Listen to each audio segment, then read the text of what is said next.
expectations year to year differ. So if we want to have strong classroom management, we have to not only define our expectations, but we have to teach them. And they have to be explicitly taught because kids don't automatically know. You assume that they should know by now, but they don't know if they haven't been taught.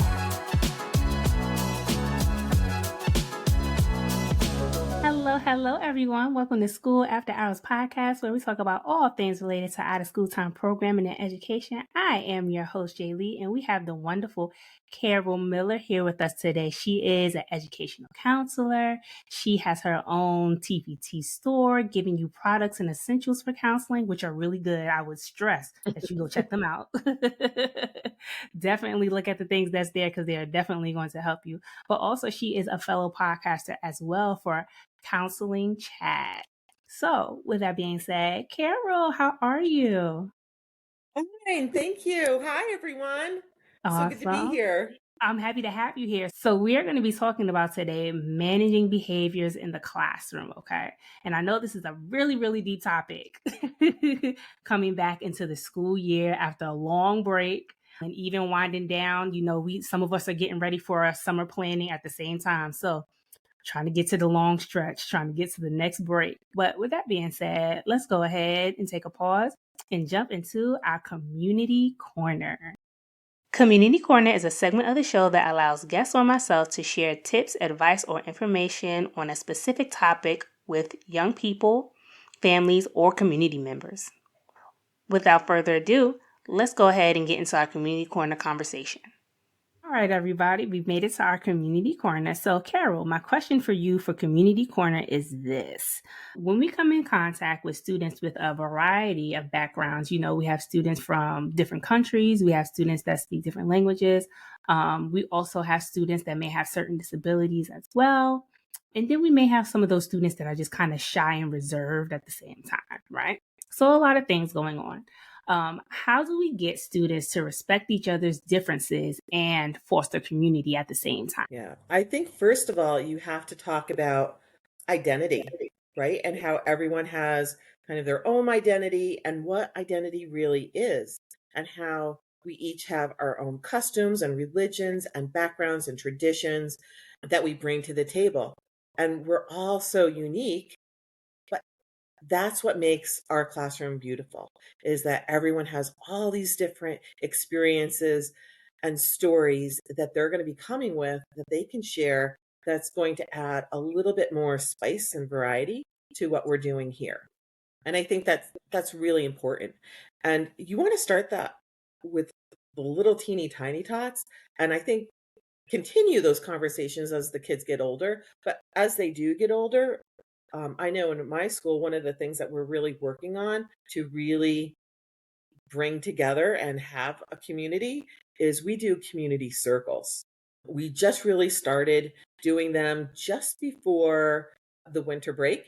And I can already see the difference that they're making. So in our community circles, we've gone around, we have established some routines and expectations that we have of one another when we're in these circles. And it's amazing because, I go into all these classrooms and do them, and pretty much all the expectations from classroom to classroom, even though they haven't talked to one another, they're all pretty much the same. Right? So they all will basically say, we want to be able to say whatever we need to say without being judged. We want to make sure that whatever we say here kind of stays in the room here and that it's confidential. We want to feel like people are giving us their attention and they're not like playing with stuff or doing other things while we're talking, because we really want to feel like we're respecting each other and that we're being respected when we're sharing. And they also will all pretty much say that passing is okay, and passing is actually still a form of participation. Just because maybe we're at a loss for words or we don't really feel comfortable, doesn't mean that we're not a part of the community. It just means it's not our time to share right now. And that's okay too. And with the circles, after you do that, you kind of just go around and you have your little feelings check in, usually like, tell us your high of the day or your low of the day, or something sweet and something sour. I kind of mix it up from class to class to give it a little variety. And then we just start our talk. So we've talked about teamwork and leadership, and even how we want to feel when we're working in the class with other kids. And some of those little tiny conversations really turn out to be some powerful conversations, really, because the kids start to think, wow, it really is kind of rude if I like scooch over in my chair if I'm sitting next to someone that I don't necessarily like, or I shouldn't roll my eyes at someone if I'm told to work with somebody, right? Because how many times have you seen that? I Right. can't work with him. Oh my Right. gosh, it's like the worst thing in the world. Oh my gosh. I might not make it to tomorrow if I have to Oh work my with them. gosh. So we just try to have these conversations so that there's more acceptance, and they really make the classroom so much more empathetic, which is nice. Nice. Well, thank you, Carol, for sharing that with us. And we're going to go ahead and jump into our interview.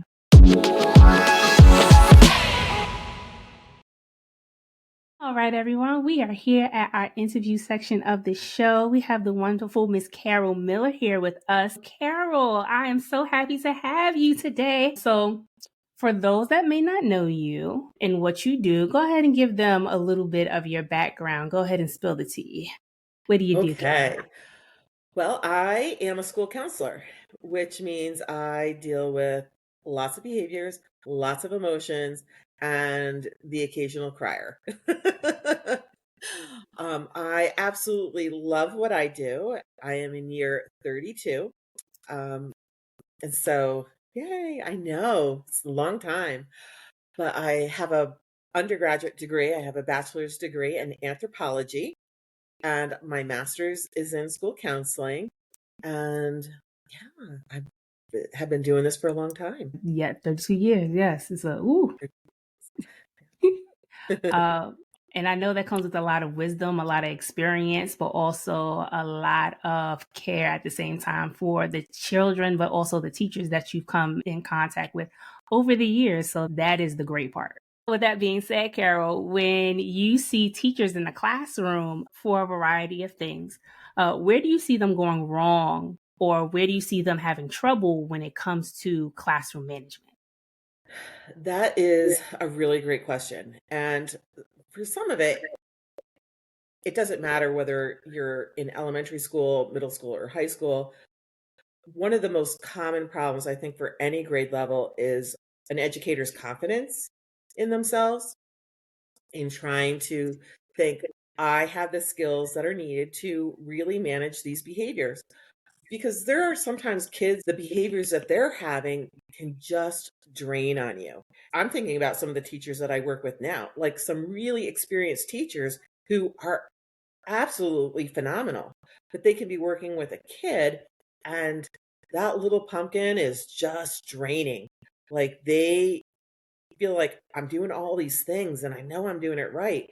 But when they're not responding in the way that you want them to, or they're not making the progress that you really want them to have, you just feel like it's a personal attack. Like, I'm doing something wrong. I can't do this. I can't make the connection.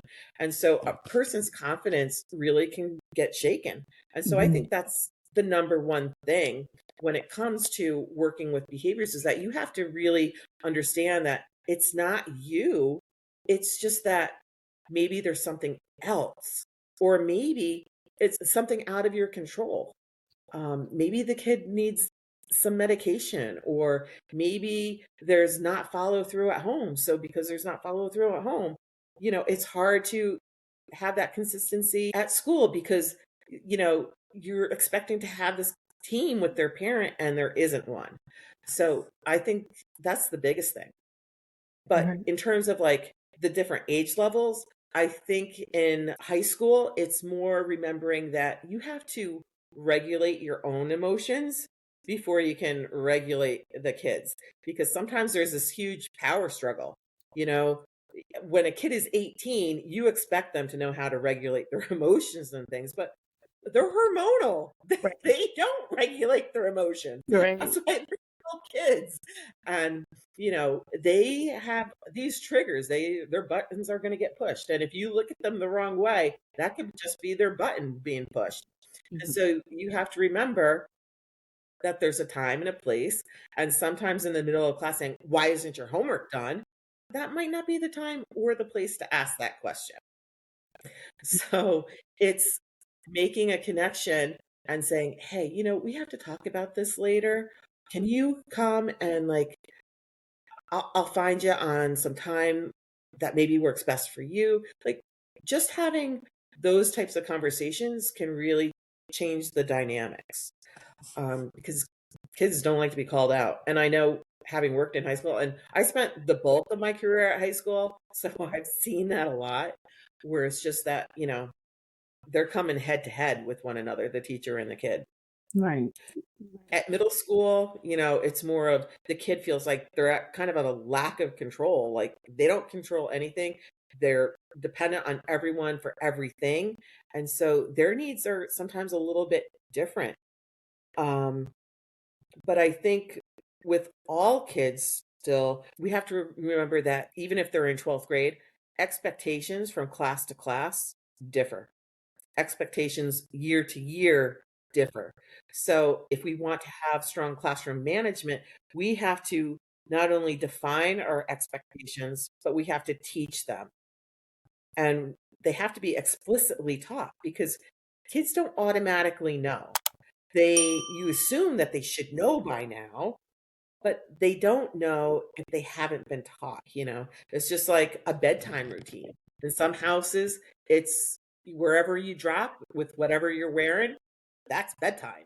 And for other families, it's like, nope, you're going to put your pajamas on, you're going to read you're going to brush your teeth, you're going to do this, electronics away, you're in bed.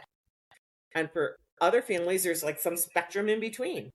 So expectations differ. So you have to remember to teach them. You also need some systems, right? Systems of management. Like, what are you going to do now that these expectations are taught? Do you have to have some sort of consequence? Or is there, and when I mean consequence, I don't mean like, ooh, you're in trouble, but if you haven't met the expectation, what are you going to do to make sure that you are meeting it the next time? Or how do you make like retribution if you hurt a peer, or you weren't kind, or you said something really mean? Like, how do you make it up to that person? So you have to kind of figure all those things out. And with little kids, sometimes I find that most behaviors occur in classrooms that are super busy. And when I mean super busy, I don't mean like just kids all over the place, but like stuff all over the walls, and food happening all the time, or like you can't have constant snack time. I know it's nice, but you can't, because it leads to a little chaos. Once again, that goes back to systems, but sometimes kids are overstimulated. And so you have to think about how you can play that down a little bit.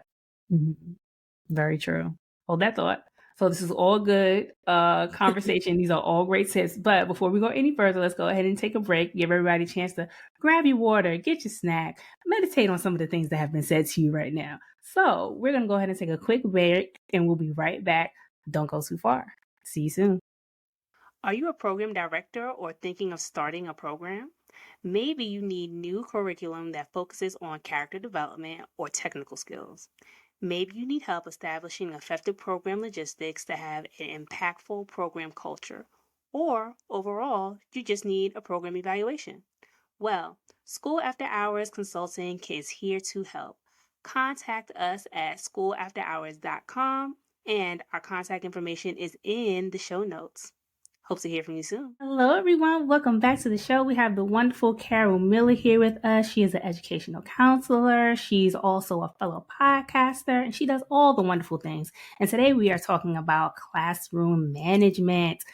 So with that being said, we're going to go ahead and jump right back into our conversation. And Carol, my next question for you is what are some fundamental need to knows when it comes to tips for implementing classroom management strategies for students? Okay.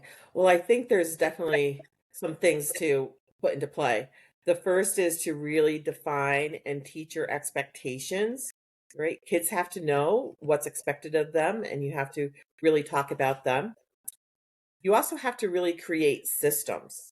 So you have to make sure that if this happens, this is what I want to happen. This is Mhm. how it's going to happen. And this is what we're going to do if it doesn't happen. You Mm. also need systems for maybe how your classroom is put together. Like, do you need a system for collecting papers? Do you need a system for when a kid leaves the room? Do you need a system for how they ask for help? Do you need a system for when they should ask if they can use the bathroom or not? Because, kids can say, I have to use the bathroom. But that gets really annoying if you're right in the middle of a sentence of critical instruction and they're like, I have to pee. Um, no, you don't. You can wait 30 seconds until we come to this part of our lesson, right? So it's about creating those systems. You also need, I think, some visuals because some kids really need to know something that's going to happen consistently. So I know when I go into a classroom, my kids pretty much know that the first thing is we're going to do some sort of like brain break warm up. I'm going to then introduce the lesson. We're going to have a warm up for that. Then we're going to get into the main part of our activity. We're going to have a discussion, and then I'm going to have some sort of like evaluative process, whether it's a thumbs up, thumbs down, or whatever. My kids also know that they can't ask to use the bathroom or get up or move until we're in like kind of the work part of the lesson where I'm going to ask them to do something, then I Mhm. might let them use the bathroom. But if I'm reading a story or something to start the lesson with, don't ask, don't look at me, don't say a word because you are going to get this. So you have to have those visuals. And so sometimes having the visuals is really helpful. Even I love when I go into classrooms and the teacher has like a red light, green light for when a kid can use the bathroom. So red light is critical instruction. Green light means you can get up and you can go. So visuals can be really great, as well as that schedule of here's what we're doing first, second, third, and fourth. Um, Another, I think, fundamental when it comes to implementing a system, a classroom management system, is to really develop those relationships with your kiddos and know what motivates them. One of the things that we use a lot is kind of like a motivational survey. So we're asking these kids, like, what excites you about school, or what do you not like, or what kinds of things kind of distract you? Mhm. And sometimes I'll do those individually with kiddos, but sometimes we do that as a whole class. And the information that we get from that is just really great because kids are pretty honest. They'll be like, well, whenever I sit by Johnny, I can't concentrate. That's my biggest distraction in class. So then you can look at it and say, oh, well, maybe I shouldn't put him by Johnny. But you have to develop those relationships to be able to ask those questions. Right, which is very true. And I know that's something that we say repeatedly on the show is that it's important for you to know the child before you redirect the child for the reason of, you don't want them to take it as a hit to their, let me say, I don't want to say a hit to their ego, but you don't want to have it like damage who they are as a Mm. person. And then they carry that and that creates emotional scars. Some of us still walk around with those things today, even as adults. But if you take the time to learn them and who they are, you're able to kind of engage with them the way that they can understand, like, hey, I need you to Yeah, get that. exactly. And they I know that think it's coming from a place of care and not from a place of judgment. Exactly. I think the other thing that you have to kind of ask yourself as an educator when you're working with a kid who maybe is having kind of a little meltdown, and you have to kind of ask, is the behavior interfering learning, or is the behavior just annoying me? Mm. Because sometimes those are two different things. A kid could be having their meltdown, but quiet and under a table, and that could be bothersome to you, but it's not affecting everybody else, right? They're quiet, they're there. They might even still be engaged in what's going on, but they're just not doing what you want them to do, which is sitting at the desk, maybe with something in front of them, but they're there. So you kind of sometimes have to be a little bit flexible with your expectations for certain kids. Right.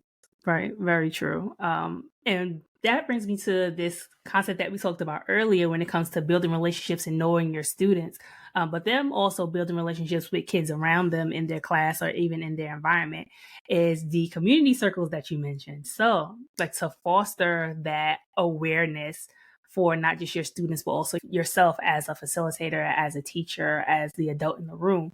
Like, if someone wanted to start those community circles, how would they go about that process to make it part of their enrichment of the classroom? I think you have to first kind of create a schedule for when you're going to offer these circles because they should be kind of routine. And for some classes, it's just not really developmentally appropriate for them, to sit and focus their attention for that long. But Mm-hmm. for the upper grades, it certainly is. And so, what we're going to do when we're having these circles, it's really part of a restorative justice program. And so, we are creating these circles. And when you do a circle, you have to really have time to rearrange your classroom Mm-hmm. because you are going to put yourself and everyone that's part of your class in a circle. And the way a true community circle is run, every person that's in that classroom has a space in the circle. Mm-hmm. So even if a kid is absent, you usually pull their chair in to represent them being there, even though they're not physically there at the moment. And I know when I'm doing SEL lessons, my teachers might leave the class, but during circle, they have to be a part of it because it's their classroom, their community, and they need to be a part of that. But you have the circle, and you do have a talking piece. And sometimes I'll ask the teacher if they have something that they want to use. We haven't been doing it that long, so I haven't started to ask the kids if one by one they want to bring in something that's a talking piece. But a talking piece is usually something that's kind of special to one person. And then you start the circle by sharing like what the talking piece is, why it was picked, and why it's special. And then you go around, and usually everybody comments, like, oh, I really like your story about this talking piece, or wow, I was really interested in why you decided to share that with us. So you pass around the talking piece, and then you're really just starting your conversations.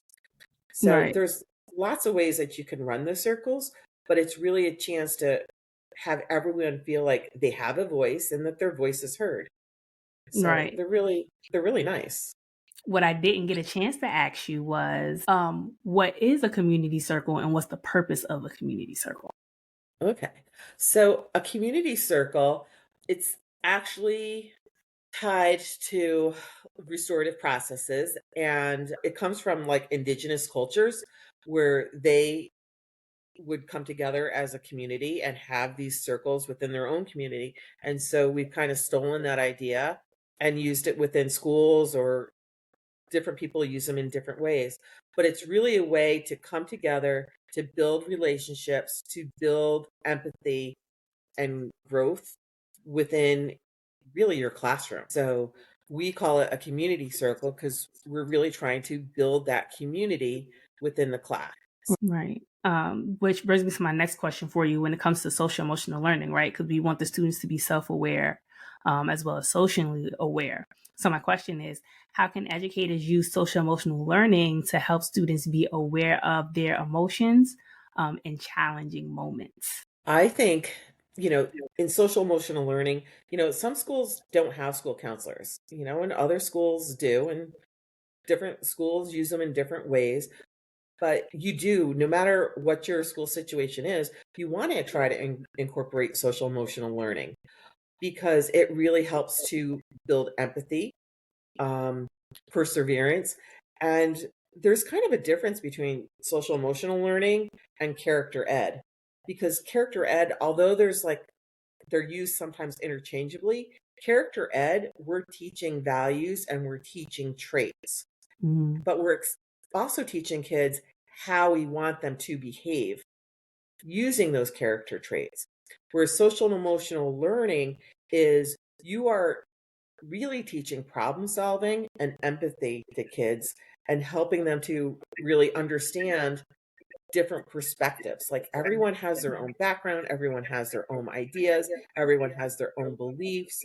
But even though we might not all believe in the same thing, how can we treat people with respect? How can we problem solve through a conflict? And how can we resolve that peacefully? So it's giving the kids the ideas, but asking them to come up with their own solutions to the problems that they're facing. Right. And how can that be used for them to then create coping skills for their students when they're starting to feel certain emotions? Yeah. So I think you first have to teach like perspectives, like everyone has their own point of view. And then that kind of leads into empathy. So because we all have our own point of view, then we have to be able to um, also understand that we have to treat each other with kindness. And after we do that, we're kind of looking at, all right, we have these emotions. What do you do if someone's having these emotions? How do you support them? How do you maybe comfort them? How do you say, I'm sorry? And then you teach your coping skills. So it kind of like builds on one another, Mm-hmm. but they have to understand that perspective and that empathy piece before they can say, all right, we're having these emotions. What do we do about it? Right. And I think within that, you teach a little bit about how their brain works, and how their brain, when you're upset, kind of fly off the handle. I like to teach, it's called the hand model of the brain. Mm-hmm. And it talks about the wise old owl who kind of, lives in your brain and helps you make really good decisions. But yet, in the center of your brain is the guard dog who guards all your emotions. And when your emotions are like out of control, your dog barks. And when your dog barks, your owl flies away. And when your owl flies away, now you're not thinking clearly, you're not being rational.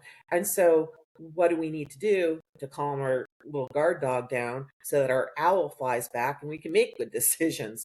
So we kind of break it down that way with the kids, and you could use that example. There's like plenty of like YouTube videos, the video on that. Just Google hand model of the brain, and a million things will pop up. And it doesn't matter whether they're really little or super big or the smelly ones kind of in between, those middle schoolers, they all kind of get it. Like, oh, yeah, that makes sense. Right. And I think once you do that, then you can understand, like, well, then why do we have emotions? Because Exactly. they protect us. Our emotions are telling us something. When we feel happy, it's because our emotions are showing people that we enjoy this or we really like it. And when we're sad, it's showing us maybe what we're missing or something's not quite right. And when Mm-hmm. we're angry, it's for this other reason. Or Right. when we're scared, it's because we want to protect ourselves. So our emotions have a role, they have a job. And then once we do that, then we could say, well, how do we calm down? And what are ways that we do that? And then you Yeah. practice those things so that when their owl flies away and their guard dog is barking, the kids know what to do. Exactly. Exactly. Well, thank you so much, Carol, for sharing those tidbits with us and being here with us today. But before we go, we're going to go ahead and jump into our Professionals Lounge. Professionals Lounge is a segment of the show that allows guests to share advice with other practitioners in the OST and youth development field about how they can begin growing their gifts and talents, but also develop themselves as professionals in the field. Here's our Professionals Lounge conversation. All right, everyone, we've made it to the end of our show. I know that you all have had a great time, but before we go, we're going to go ahead and do our Professionals Lounge. So, Carol, this is my Professionals Lounge question for you. What resources can you recommend to educators to help them with their students when they engage with them, but also help them with their classroom management? I don't even know where to begin because there are so many things that I can give you to share. Um, I do have one thing. We talked a lot about community circles. And Mhm. so the book that we use and we were trained with is called Circle Forward. And you can Mhm. just go to Amazon or wherever for that. But it's a really fantastic book and it has tons and tons of community circle prompts. when the whole beginning of the book tells you this is like how you run a circle, these are the steps, these are questions to ask. This is like what you do to start it, to in the middle of it, and to end it with. So I truly recommend that book. It's really good. In terms of other things, in my TPT store, I have this one thing. It's called Think Sheets, and it's Mm-hmm. also part of the restorative process. So it goes through the steps like, oh, I had this behavior that maybe I like to call them unexpected behaviors rather than like a misbehavior or bad behavior. But I had this unexpected behavior that really did some damage, whether it was like it took time away from me, like I lost a privilege, or it hurt my classroom mates because maybe they had to be removed to another room and so they lost instruction time, or maybe I just made the teacher sad or they're a little angry with me right now. But it walks them through all the steps and it asks them, like, well, what were you thinking Mm-hmm. before the event happened? What feelings were you having? And so you can kind of see like where they're coming from and maybe why they did what they did. I was mad at so and so from lunchtime or recess because they were calling me names. Right. And so now you asked me to work with him. So of course I didn't want to. And I said no, and I stormed out. Right. So you can kind of work backwards and find out what the reasons were. Right. But Like, then oh, it, that happened. yeah, like, oh, there you go. But then it will walk them through like, what are the next steps? Well, now that this happened, what do you have to do? Do you have to Mm-hmm. apologize? Do you have to clean up a mess? Do you have to do this or that? And then it kind of like circles it around so that you find some resolve to the whole situation. Right. So I think that's a good way to practice putting things back in order once something takes it out of order, makes it Right. kind of a mess. So I think that's a good thing to have.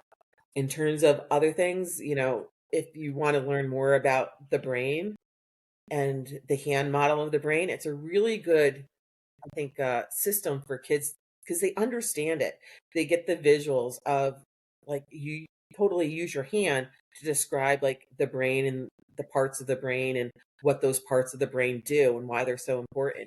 And so I have a couple things on the hand model of the brain in my TPT store, but you could also really easily go online, like I said, to like YouTube and find some awesome videos about the hand model of the brain. And I think those are helpful things to have too. And if you Mhm. don't mind, I do have a freebie that I usually just put on my blog about, the little student survey. So, like, I Uh-huh. have a student survey and some, we call it a forced choice reward survey. I didn't talk about that, but it just kind of is like if you were to do like a behavior plan with a kid, like what types of things motivate them. And so I can share it, like I'll give you the links for that and so that you can share it with people. And it's free. It's like, they just kind of hit the button and download it. So Please they'll do. love it. Yes. Please do. We would love them. Yes. Yeah. Well, thank you so much, Carol, for being here with us today. And if anyone wants to get in touch with you to learn a little bit more about what you do, or even, contract you out to do some learning or help them with their classroom management or services, go ahead and tell them how they can reach you. Okay. Well, you can find me mostly on Facebook. I have several really large Facebook groups for school counselors, elementary school counselor exchange, caught in the middle school counselors, or high school counselor connection. So you can find me in one of those groups, as well as just Carol Miller Counseling Essentials on both Facebook and on Instagram. On Instagram, it's just Counseling Essentials, but you can find me there. Awesome. Don't forget the podcast. Don't forget the Oh, podcast. and the podcast. Oh, yeah. Come listen to us because we're kind of cool over there. It's the Counselor Chat podcast. Awesome. Well, thank you again for being here. And everyone, that is the end of our show. Please like, subscribe, but also share us so this wonderful information could be spread around and we could also get some more listeners for our show. Thank you for your time and thank you for being here with us. Until we meet next time. Bye. Well, everyone, that brings us to the end of our show. If you liked what you heard and you enjoyed our conversation, make sure that you're following us on YouTube, but also hit that like button so we know what you are enjoying. You can also find us on other podcast platforms like Apple Podcasts, Spotify, and Google Podcasts if you want to listen to our audio version as well. To get more behind the scenes stuff, make sure that you're following us on our social media accounts, Instagram and Facebook at School After Hours. Well, that's all I have for today. In the words of Mr. Arthur Ashe, start where you are, use what you have, do what you can. Until next time, y'all. Bye-bye.